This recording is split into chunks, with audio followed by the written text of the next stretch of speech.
Hi hello welcome back to my channel. ಎಲ್ಲರೂ ಹೇಗಿದ್ದೀರಾ? I hope ನೀವೆಲ್ಲರೂ ಚೆನ್ನಾಗಿದ್ದೀರಾ ಅಂತೇಳಿ ಅನ್ಕೋತೀನಿ. ನಾನು ತುಂಬಾ ಚೆನ್ನಾಗಿದ್ದೀನಿ. ಸೊ ಇವತ್ತು ಗುರುವಾರದ ಬ್ಲಾಗನ್ನು ಇವಾಗ ಸ್ಟಾರ್ಟ್ ಮಾಡ್ತಾ ಇದ್ದೀನಿ. ಆಲ್ಮೋಸ್ಟ್ ಇವಾಗ 1 ಗಂಟೆ ಆಯಿತು, ಮಧ್ಯಾಹ್ನದಿಂದ ಸ್ಟಾರ್ಟ್ ಮಾಡ್ಕೋತಾ ಇದ್ದೀನಿ. ಸೊ ಇವತ್ತು ಸ್ವಲ್ಪ ಏನು ಜಾಸ್ತಿನೇ ಕೆಲಸ ಇದೆ ಇತ್ತು ಅಂತಲೇ ಹೇಳ್ಬೋದು. ಅಂದರೆ ಮನೆ ಕೆಲಸ ಯಾವಾಗಲೂ ನಾವು ನಾರ್ಮಲ್ ಆಗಿ ಏನು ಕೆಲಸ ಮಾಡ್ತೀನೋ ಅದೇ ಕೆಲಸ ಇದ್ದಿದ್ದು. ಬಟ್ ನಾನಿವತ್ತು ಏನು ಮಾಡಿದೆ ಅಂದರೆ ಒಂದು ಮಿನಿ ಬ್ಲಾಗನ್ನು ಅಪ್ಲೋಡ್ ಮಾಡೋಣ ಇನ್ಸ್ಟಾಗ್ರಾಮಲ್ಲಿ, ಆಮೇಲೆ ಯೂಟ್ಯೂಬಲ್ಲೆಲ್ಲ ಅಪ್ಲೋಡ್ ಮಾಡೋಣ ಅಂತೇಳಿ ಮಾಡಿದ್ದೆ. ಸೊ ತುಂಬ ಸಲ ಒಂದು ಸಲ ಇನ್ಸ್ಟಾಗ್ರಾಮಿಗೆ ಎಡಿಟ್ ಮಾಡಿದ್ದೀನಿ, ಒಂದು ಸಲ ಯೂಟ್ಯೂಬ್ ಶಾರ್ಟ್ಸಿಗೆ ಎಡಿಟ್ ಮಾಡಿದ್ದೀನಿ. ಆಮೇಲೆ ಯೂಟ್ಯೂಬ್ ಶಾರ್ಟ್ಸಲ್ಲಿ ಏನೋ ಗೊತ್ತಿಲ್ಲ, ಅವಾಗ ಸಾಂಗ್ ಹಾಕ್ತಾ ಇದ್ದಾಗೇ ಕಾಪಿರೈಟ್ ಅಂತೇಳಿ ಬರ್ತಾ ಇತ್ತು. ಸೊ 3 ಸಲ ಅದನ್ನು ಡಿಲೀಟ್ ಮಾಡಿ ವಾಪಸ್ ಹಾಡೆಲ್ಲ ಎಡಿಟ್ ಎಲ್ಲ ಮಾಡಿ ತುಂಬ ಅದರಲ್ಲೇ ಟೈಮ್ ಹೋಯಿತು. ಆಮೇಲೆ ಮನೆ ಕೆಲಸ ಎಲ್ಲ ಆಗೋದು ಸ್ವಲ್ಪ ಲೇಟ್ ಆಯಿತು. ಸೊ ಇವಾಗ ಮನೆ ಕೆಲಸ ಎಲ್ಲ ಆಗಿ ಸ್ನಾನ ಎಲ್ಲ ಮಾಡಿಕೊಂಡು ಇವಾಗ ಬಂದಿದ್ದೀನಿ. ಬೆಳಿಗ್ಗೆ ಇವತ್ತು ಬ್ರೇಕ್ಫಾಸ್ಟೂ ಮಾಡಿಲ್ಲ ನಾನು, ಇವಾಗ ಏನಾದರೂ ತಿನ್ನೋಣ ಅಂತೇಳಿ ಅದೇ ಬೆಳಿಗ್ಗೆ ಮಾಡಿದ್ನಲ್ಲ, ಸೊ ಅದೇ ಇದೆ ಇಲ್ಲಿ ರೈಸ್. ಸೊ ಇದ್ರ ಜೊತೆಗೆ ಚಟ್ನಿ ಇದೆ, ಆಮೇಲೆ ಒಂದು ಮೊಟ್ಟೆದು ಆಮ್ಲೆಟ್ ಏನಾದರೂ ಮಾಡಿ ತಿನ್ನೋಣ ಅಂತೇಳಿ. ಬಟ್ ಇವಾಗ ತಿನ್ನಲ್ಲ, ಇವಾಗ ಒಂಥರ ಸುಸ್ತಾಗ್ತಾ ಇದ್ದಾಗ ಏನು ತಿನ್ನೋಕ್ಕಾಗಲ್ಲ. ಇವಾಗ ಕೆಲಸ ಆಗಿ ಇವಾಗ ಸ್ನಾನ ಆಗಿ ಇವಾಗ ನಮಾಜಲ್ಲಾಗಿ ಇವಾಗ ಬಂದಿರೋದಲ್ವ. ಸೊ ಹಾಗಾಗಿ ಒಂಥರ ಸುಸ್ತಾಗ್ತಾ ಇದೆ. ಒಂದು 10-15 ನಿಮಿಷ ಹೋಗಲಿ, ಆಮೇಲೆ ಊಟ ಮಾಡೋಣ ಅಂತೇಳಿ ಆಮ್ಲೆಟ್ ಹಾಕಿ. ಹಾಗೇನೆ ಹಸ್ಬೆಂಡ್ ಹತ್ರ ಬೆಳಿಗ್ಗೆ ಹೋಗುವಾಗ ಹೇಳಿದ್ದೆ, ಏನಾದರೂ ಕುರುಕ್ ಐಟಮ್ಸ್ ಏನಾದರೂ ಅಂಗಡಿಯಿಂದ ತಗೊಂಬನ್ನಿ ಅಂತೇಳಿ. ಸೊ ಅವರು ಬೆಳಿಗ್ಗೆ ಕೆಲಸಕ್ಕೆ ಹೋಗೋದಕ್ಕಿಂತ ಮೊದಲು ಈ ಚಕ್ಲಿ ಇದೆಯಲ್ವಾ ಅದನ್ನು ತಗೊಬಂದು ಕೊಟ್ಟು ಹೋಗಿದ್ದಾರೆ. ತುಂಬಾ ಚೆನ್ನಾಗಿದೆ, ತಿಂದೆ ತುಂಬಾ ಚೆನ್ನಾಗಿತ್ತು. ಸೊ ಇವಾಗ 1-2 ಇದನ್ನು ತಿಂತೀನಿ, ಆಮೇಲೆ ಒಂದು 10-15 ನಿಮಿಷ ಆದಮೇಲೆ ಊಟ ಏನಾದರೂ ಮಾಡ್ತೀನಿ. ಸೊ ಇವತ್ತಿನ ಬ್ಲಾಗಿಗೆ ನಿಮ್ಮೆಲ್ಲರನ್ನು ವೆಲ್ಕಮ್ ಮಾಡ್ತಾ ಇದ್ದೀನಿ. ಸೊ ಯಾರೆಲ್ಲ ನನ್ನ ಚಾನಲ್ನ ಫಸ್ಟ್ ಟೈಮ್ ವಿಸಿಟ್ ಮಾಡಿದ್ದೀರಾ, ಹಾಗೆಯೇ ಸಬ್ಸ್ಕ್ರೈಬ್ ಮಾಡದೆ ಯಾರಾದರೂ ನಮ್ಮ ವೀಡಿಯೋನೆಲ್ಲ ನೋಡ್ತಾ ಇದ್ದರೆ ಪ್ಲೀಸ್ ಫ್ರೆಂಡ್ಸ್ ಒಂದು ಸಬ್ಸ್ಕ್ರೈಬ್ ಮಾಡ್ಕೊಳ್ಳಿ. ಹಾಗೆಯೇ ಇನ್ನು ಮುಂದೆ ನಾನು ಸ್ವಲ್ಪ ಶಾರ್ಟ್ಸ್ ವೀಡಿಯೋಗಳನ್ನು ಹಾಕಬೇಕು ಅಂತೇಳಿ ಅಂದ್ಕೊಂಡಿದ್ದೀನಿ. ಅಂದರೆ ಮಿನಿ ಬ್ಲಾಗನ್ನು ಮಾಡಿ ಶಾರ್ಟ್ಸ್ಗಳಲ್ಲಿ ಅಪ್ಲೋಡ್ ಮಾಡೋಣ ಅಂತೇಳಿ. ಸೊ ಅದನ್ನು ಹೋಗಿ ಚೆಕ್ ಮಾಡ್ಕೊಳ್ಳಿ. ಹಾಗೆಯೇ ನಂದು ಯೂಟ್ಯೂಬ್ ಬಯೋದಲ್ಲಿ ಇದೆ ನಂದು ಇನ್ಸ್ಟಾಗ್ರಾಮ್ ಪೇಜಿ. ಯಾರೆಲ್ಲ ನನ್ನ ಯೂಟ್ಯೂಬ್ ಚಾನಲ್ನ ಸಬ್ಸ್ಕ್ರೈಬ್ ಮಾಡಿದ್ದೀರಾ ಅವರು ಹೋಗಿ ಬಯೋದಲ್ಲಿ ಹೋಗಿ ನನ್ನ ಇನ್ಸ್ಟಾಗ್ರಾಮ್ ಲಿಂಕನ್ನು ಓಪನ್ ಮಾಡಿ ಅಲ್ಲೂ ಹೋಗಿ ಫಾಲೋ ಮಾಡ್ಕೊಳ್ಳಿ. ಅಲ್ಲೂ ವೀಡಿಯೋಸ್ ಎಲ್ಲ ಹಾಕೋತೀನಿ. ಸೊ ಇವತ್ತಿನ ಬ್ಲಾಗಿಗೆ ಎಲ್ಲರನ್ನೂ ವೆಲ್ಕಮ್ ಮಾಡ್ತಾ ಇದ್ದೀನಿ. ಸೊ ಇವತ್ತೇನೆಲ್ಲ ಆಗುತ್ತೆ ಅದೆಲ್ಲನೂ ನಿಮ್ಮ ಜೊತೆ ಶೇರ್ ಮಾಡ್ತೀನಿ.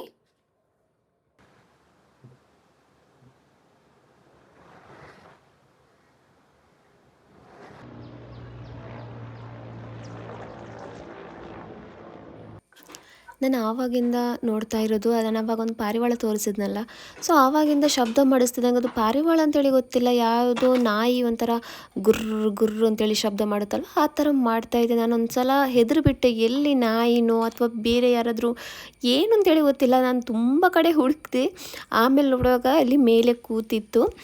ಸೊ ಇವಾಗ ನಾನಿಲ್ಲಿ ನಂದು ಮಧ್ಯಾಹ್ನದ್ದು ಲಂಚಿಗೆ ರೆಡಿ ಮಾಡ್ಕೋತಾ ಇದ್ದೀನಿ. ರೈಸ್ ಇತ್ತಲ್ವ, ಸೊ ಅದನ್ನೇ ಇಲ್ಲಿ ಬಿಸಿ ಮಾಡ್ಕೋತಾ ಇದ್ದೀನಿ. ಹಾಗೆಯೇ ಒಂದು ಮೊಟ್ಟೆದು ಆಮ್ಲೆಟನ್ನು ಮಾಡ್ಕೋತಾ ಇದ್ದೀನಿ. ಇಲ್ಲಿ ತುಂಬಾ ಚೆನ್ನಾಗಿದೆ ರೈಸು.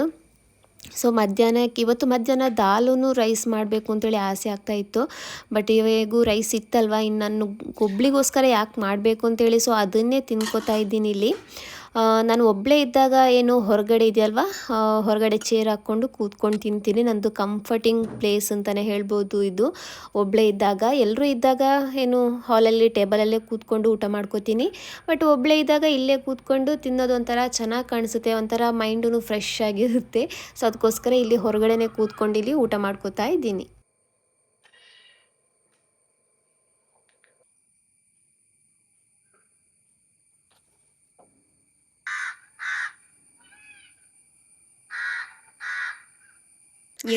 ಎಷ್ಟೇ ಓಡಿಸಿದ್ರೂ ಇಲ್ಲೇ ಬರ್ತಾ ಇದೆ ಕಾಗೆ. ಇಲ್ಲಿ ಏನಿದೆ ಅಂತೇಳಿ ಗೊತ್ತಿಲ್ಲ ನನಗೆ ಒಟ್ಟಿನಲ್ಲಿ. ನೋಡಿ,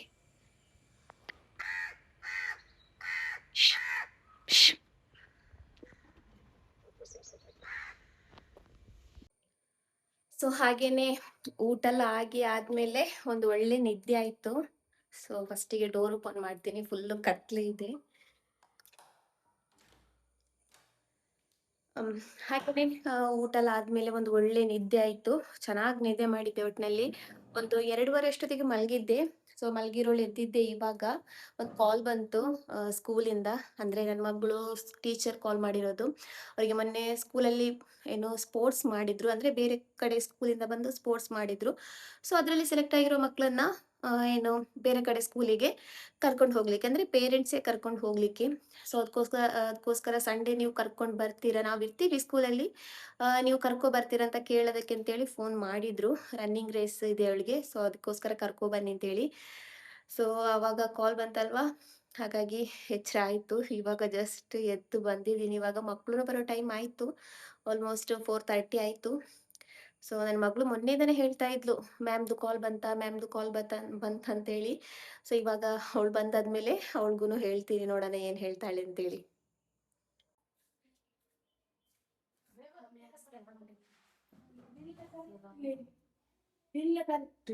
ನೀನ್ ಎಪ್ಪಲು ಇದೇನೆ ಸುಳ್ಳು, ಎಪ್ಪಲು ಎಲ್ಲ ಎಕ್ಸಾಂಪಲ್ ಸೊಳ್ಳಿದೆ ಅಲ್ಲಿ, ಎಲ್ಲ ಕರೆಕ್ಟ್ ಉಂಟು. പിന്നെ പേപ്പർ കിട്ടിയ പിന്നെ ചൊല്ലു അത് ഒന്ന് റോങ് ആയിട്ട് ഇത് ഒന്ന് റോങ് ആയിട്ട്. മാത്സിലെല്ലാം കറക്റ്റ് ನಾ പേര് എടുത്തില്ല. ಸ್ಟ್ರೈಟ್ ಆಂಗಲ್ ಅಕ್ಯೂಟ್ ಆಂಗಲ್ ಅದಕ್ಕೆ ಹಾಫ್ ಮಾರ್ಕ್ ಮಾಡ್ಬೇಕು.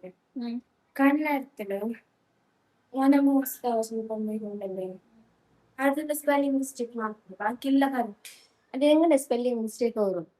ബാക്കിയെല്ലാം കറക്റ്റ്. അലിസമ്മ മലയാളം ರಾಂಗ್ ಏನಿಲ್ಲ.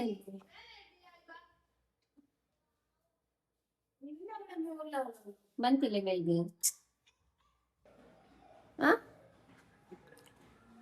ದಿನ ಡ್ಯಾನ್ಸ್ ಮಾಡಿ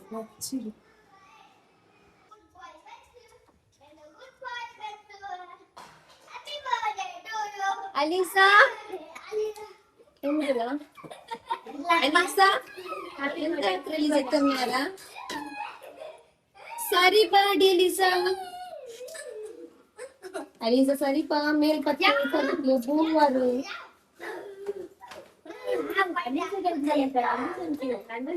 ಎಕ್ಸಾಮ್ ಎಲ್ಲ ಕರೆಕ್ಟಾ? ഒന്നും റോങ് ഇല്ലേ? ഏത് ഏത് ഏബിസിയിൽ ജണ്ടിന് ഒന്നല്ലോ. ഏത് ജണ്ട്? കോളേജ് നിന്റെ കോളേജിലല്ലേ ടീച്ചർ? അതിന്റെ ഇത് ಅಂದ್ರೆ സ്കൂളിൽ പോയിട്ട് പ്രൈസ് എടുക്കുമല്ലോ. അവിടെ റണ്ണിങ് റേസ് ഉണ്ട്, അവിടെ പോയിട്ട് റണ്ണിങ് റേസ് ആക്കും. അച്ചു എന്താ ടീച്ചർ ബുക്സ് ആണ് കീഴിലേക്ക് ഇട്ടത്?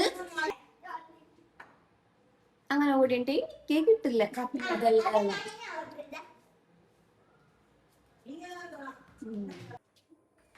ಸೊ ಇವತ್ತು ಮಕ್ಕಳಿಗೆ ಮದ್ರಸೆ ಇರಲ್ವಲ್ಲ, ಅಂದರೆ ಚಿಕ್ಕವಳಿಗೆ ದೊಡ್ಡೋಳಿಗೆ ಬೆಳಿಗ್ಗೆ ಇರೋದು, ಚಿಕ್ಕವಳಿಗೆಗೂ ಮದ್ರಸೆ ಇಲ್ಲ. ಸೊ ಇಲ್ಲಾಂದರೆ ಬಂದ ತಕ್ಷಣ ಇಷ್ಟೊಂದು ಮಾತಾಡ್ಲಿಕ್ಕೆಲ್ಲ ಟೈಮೇ ಇರಲ್ಲ, ಪಟ್ ಅಂತೇಳಿ ರೆಡಿಯಾಗಿ ಹೋಗಿಬಿಡ್ತಾರೆ. ಬಟ್ ಇವತ್ತು ಮದ್ರಸೆ ಇತ್ತಿಲ್ವಲ್ಲ, ಸೊ ಸ್ವಲ್ಪ ಹೊತ್ತು ಮಾತಾಡಿ ಎಲ್ಲ ಆಗಿ ಇವಾಗ ಬಟ್ಟೆ ಎಲ್ಲ ಚೇಂಜ್ ಮಾಡಿ ಏನು ಆಟ ಆಡೋದಕ್ಕೆ ಹೋಗಿದ್ದಾಳೆ. ಓದ್ಕೊಂತ ಹೇಳಿದ್ದೀನಿ, ಬಟ್ ಕೇಳ್ತಾ ಇಲ್ಲ ಅವಳು ಏನಂತಿದ್ದಾಳೆ ಅಂದರೆ, ಒಂದು ದಿವಸ ಅಲ್ವ ರಜೆ ಇರೋದು, ಇವತ್ತು ನಾನು ಆಟ ಆಡಿಲ್ಲ ಅಂದರೆ ಮತ್ತೆ ಯಾವಾಗ ಆಟ ಆಡೋದು ಅಂತೇಳಿ. ಸೊ ಅದಕ್ಕೋಸ್ಕರ ಬಿಟ್ಟಿದ್ದೀನಿ, ರಾತ್ರಿ ಓದ್ಸಾನ ಅಂತೇಳಿ. ಅಷ್ಟೊತ್ತಿಗೆ ಸ್ವಲ್ಪ ಬಟ್ಟೆ ಎಲ್ಲ ಇತ್ತು ಮಡಚೋದು, ಸೊ ಅದನ್ನೆಲ್ಲ ಇಲ್ಲಿ ನಾನು ಮಡಚಿ ಇಡ್ತಾ ಇದ್ದೀನಿ. ಇಲ್ಲಿ ತುಂಬ ಅಂದರೆ ತುಂಬ ಏನು ಇದು ಮಾಡ್ಕೋತಾಳೆ, ಏನು ಉಪದ್ರ ಅಂದರೆ ತುಂಬ ಅವಳ ಕೈಗೆ ಸಿಗೋದೇ ತುಂಬ ಕಷ್ಟ. ಏನಾದರೂ ಏನು ಆಟ ಆಡೋದಕ್ಕೆ ಹೋದರೆ ಆಮೇಲೆ ಅಲಿಸಾ ನಮ್ಮ ಕೈಗೆ ಸಿಗೋದೇ ಇಲ್ಲ, ಆ ಥರ. ಅವಳ ಟೈಮಿಗೇ ಅವಳು ಒಳಗಡೆ ಬರೋದು, ಇಲ್ಲಾಂದರೆ ಬರೋದೇ ಇಲ್ಲ, ಆ ಥರ.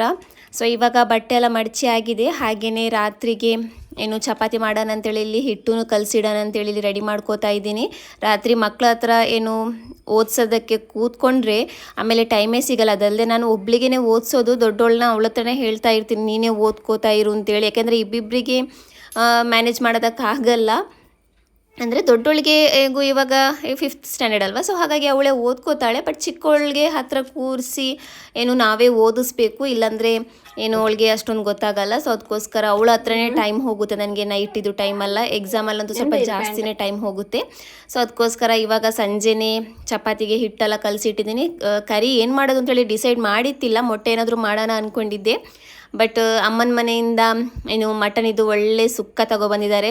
ತೆಂಗಿನಕಾಯಿ ಎಲ್ಲ ಹಾಕಿ ಮಾಡ್ತಾರಲ್ವ, ತೆಂಗಿನ ತುರಿ ಹಾಕಿ ಮಾಡ್ತಾರಲ್ವ, ಸೊ ಅದರದ್ದು ಸುಕ್ಕ ಮಾಡಿದರು. ಸೊ ಅದನ್ನು ಕಳಿಸಿದ್ರು. ಸೊ ಇವತ್ತು ನೈಟಿಗೆ ಇದೇ ಸಾಕಾಗುತ್ತೆ. ಸೊ ಚಪಾತಿನೂ ಚಿಕನ್ ಸುಕ್ಕ, ಏನು ನಮ್ಮಮ್ಮನ ಮನೆಯಿಂದ ಕಳಿಸಿರುವಂಥ ಮಟನ್ ಇದು ಸುಕ್ಕ. ಸೊ ಇಲ್ಲಿ ನನ್ನ ಮಗಳು ಇಲ್ಲಿ ಹಠ ಮಾಡಿಕೊಂಡು ಸಿಟ್ಟು ಮಾಡ್ಕೊಂಡು ಕೂತಿದ್ದಾಳೆ ಇಲ್ಲಿ. ಅಂದರೆ ಅವಳನ್ನ ಕಳಿಸಿದ್ದೆ ಅಮ್ಮನ ಮನೆಗೆ ಅಂತೇಳಿ, ಅದನ್ನು ತಗೋಬರೋದಕ್ಕೆ ಅಂತೇಳಿ. ಅದಕ್ಕೆ ಹೋಗಿದ್ಲಲ್ವ, ನನ್ನನ್ನೇ ಕಳಿಸ್ತೀಯಾ, ಅವಳನ್ನ ಕಳಿಸಲ್ಲ, ಹಾಗೆ ಹೀಗೆ ಅಂತೆಲ್ಲ ಹೇಳಿ ಜಗಳ ಮಾಡಿಕೊಂಡು ಇಲ್ಲಿ ಕೂತಿದ್ಲು. ಸೊ ಹಾಗೆಯೇ ಅವ್ರದ್ದು ಎಕ್ಸಾಮ್ ಇದೆಲ್ಲ ಓದಿಸೋದೆಲ್ಲ ಇತ್ತಲ್ವ, ಸೊ ಅದಕ್ಕೋಸ್ಕರ ಅಲ್ಲಿ ಓದಿಸ್ತಾ ಇದ್ದೆ. ಅಷ್ಟೊತ್ತಿಗೆ ಏನು ಸ್ವಲ್ಪ ರಿವಿಷನ್ ಕೊಟ್ಟು ಬಂದಿದ್ದೀನಿ. ಅಷ್ಟೊತ್ತಿಗೆ ಚಪಾತಿ ಮಾಡ್ಕೊಳ್ಳೋಣ ಅಂತೇಳಿ ಇಲ್ಲಿ ಚಪಾತಿಗೂ ರೆಡಿ ಮಾಡ್ಕೋತಾ ಇದ್ದೀನಿ. ರಾತ್ರಿ ನಮ್ಮ ಮನೇಲಿ ಜಾಸ್ತಿಯಾಗಿ ಗೊತ್ತಿರ್ಬೋದು, ನಾನು ಜಾಸ್ತಿಯಾಗಿ ಚಪಾತಿನೇ ಮಾಡ್ಕೋತೀನಿ. ಯಾಕೆಂದರೆ ಅದೇ ಹೇಳಿದ್ನಲ್ಲ, ನನ್ನ ಮಗಳೂ ಸ್ವಲ್ಪ ದಪ್ಪ ಇದ್ದಾಳೆ. ಸೊ ಹಾಗಾಗಿ ಸ್ವಲ್ಪ ರಾತ್ರಿ ಟೈಮಲ್ಲಿ ಚಪಾತಿನೇ ಮಾಡ್ಕೋತಾ ಇರೋದು ನಾನು. ಜಾಸ್ತಿಯಾಗಿ ಚಪಾತಿ ಮಾಡ್ಕೋತೀನಿ. ಒಂದೊಂದು ಸಲ ರೈಸೂ ಮಾಡ್ತೀನಿ, ಮಾಡಲ್ಲ ಅಂತ ಹೇಳಿ ಏನಿಲ್ಲ, ರೈಸೂ ಮಾಡ್ತೀನಿ. ಚಪಾತಿನೂ ಜಾಸ್ತಿಯಾಗಿರುತ್ತೆ. ನಾವು ಚಪಾತಿಗೆ ಏನಿದ್ರೂ ಆಗುತ್ತೆ. ಒಂದು ಸ್ವಲ್ಪ ಡ್ರೈ ಆಗಿ ಏನಾದರೂ ವೆಜಿಟೇಬಲ್ಸ್ ಇದು ಚಿಕನ್ ಇದು ಏನಾದರೂ ಡ್ರೈ ಆಗಿದ್ರೂ ತಿನ್ನೋದಕ್ಕೆ ತುಂಬಾ ಚೆನ್ನಾಗಾಗುತ್ತೆ. ಹಾಗಾಗಿ ಚಪಾತಿನೇ ನೈಟ್ ಟೈಮಲ್ಲಿ ನಮ್ಮ ಮನೇಲಿ ಜಾಸ್ತಿಯಾಗಿ ಆಗೋದು. ಸೊ ನಾನಿಲ್ಲಿ ಏನು ಮಾಡ್ತೀನಿ ಅಂದರೆ, ಫಸ್ಟಿಗೆ ಎಲ್ಲ ಚಪಾತಿನ ಈ ಥರ ಲಟ್ಟಿಸಿ ಇಟ್ಬಿಡ್ತೀನಿ. ಅಂದರೆ ಈ ಥರ ಫ್ಲ್ಯಾಟ್ ಮಾಡಿ ಇಟ್ಕೋತೀನಿ. ಆಮೇಲೆಲ್ಲ ಒಟ್ಟಿಗೆ ಫ್ರೈ ಮಾಡ್ಕೊಳ್ಳೋದು. ಅಂದರೆ ಏನು ಚಪಾತಿನ ಏನು ಮಾಡ್ಕೊಳ್ಳೋದು, ಫ್ರೈ ಮಾಡೋದಲ್ಲ, ತವಾದಲ್ಲಿ ಏನೋ ಮಾಡ್ತಾರಲ್ವ. ಸೊ ಅದು ಏನು ಅಂತೇಳಿ ಗೊತ್ತಾಗ್ತಾ ಇಲ್ಲ. ಫ್ರೈ ಅಂದರೆ ಎಣ್ಣೆಲಿ ಹಾಕಿ ಫ್ರೈ ಮಾಡೋದು, ಇದನ್ನು ಬೇಯಿಸೋದು. ಓಕೆ, ಚಪಾತಿನ ಬೇಯಿಸ್ತಾ ಇದ್ದೀನಿ. ಸೊ ಹಾಗೇನೆ ಇಲ್ಲಿ ಕಿಚನಿಂದ ಒಳ್ಳೆ ವ್ಯೂ ಬರ್ತಾ ಇತ್ತು. ಇವತ್ತಂತೂ ಪೂರ್ಣ ಚಂದ್ರ ಇತ್ತು, ಫುಲ್ ಮೂನ್ ಇತ್ತು. ಸೊ ಅದನ್ನು ನಮ್ಮ ಕಿಟಕಿಯಿಂದ ತುಂಬಾ ಚೆನ್ನಾಗಿ ಕಾಣಿಸ್ತಾ ಇತ್ತು. ಸೊ ಇವಾಗ ಚಪಾತಿ ಎಲ್ಲ ರೆಡಿ ಆಗಿದೆ. ಹಾಗೆಯೇ ಸಂಜೆ ತಗೊಬಂದಿರೋದಲ್ಲ ಮಟನ್ ಇದು ಸುಕ್ಕ, ಸೊ ಅದನ್ನು ಇಲ್ಲಿ ಬಿಸಿ ಮಾಡ್ಕೋತಾ ಇದ್ದೀನಿ, ಬೇಗ ಡಿನ್ನರ್ ಮಾಡ್ಕೊಳ್ಳೋಣ ಅಂತೇಳಿ. ಸೊ ಫ್ರೆಂಡ್ಸ್, ಈ ವಿಡಿಯೋನ ಇಲ್ಲಿಗೆ ಎಂಡ್ ಮಾಡ್ಕೋತಾ ಇದ್ದೀನಿ. ಸೊ ಇನ್ನು ಸಿಗೋಣ ನೆಕ್ಸ್ಟ್ ವಿಡಿಯೋದಲ್ಲಿ. ಅಲ್ಲಿ ತನಕ ಬಾಯ್.